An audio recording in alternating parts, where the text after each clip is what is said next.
Hai, Assalamualaikum. Okey, untuk update Y135 kita ni, hari ni saya nak pasang cover set dah. Untuk cover set, saya pilih kat sini cover set VR46. Okey. Dengan ni LCD clear. Okay, cover set before tapi boleh je sebab kita dah pakai lampu karbon.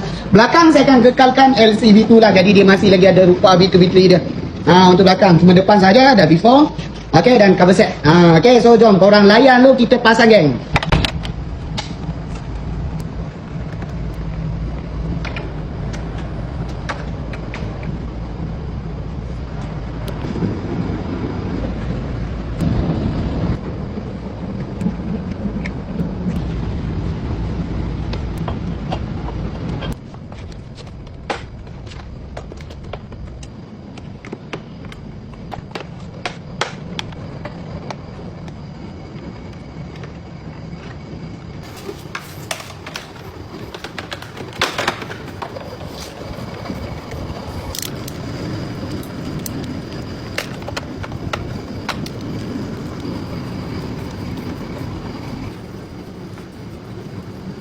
Alright gang, kita dah settle lah apa pemasangan cover set dekat SCV3 ni. Kita masuk cover set VR46.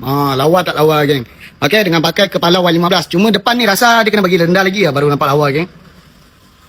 Yang lain dah lawa dah, belakang dah rendah dah. Okay, boleh tengok kita pakai mono 190 memang rendah. Punculnya pakai kepala Y15. So next, nanti kita dah boleh reno dah motor ni gang.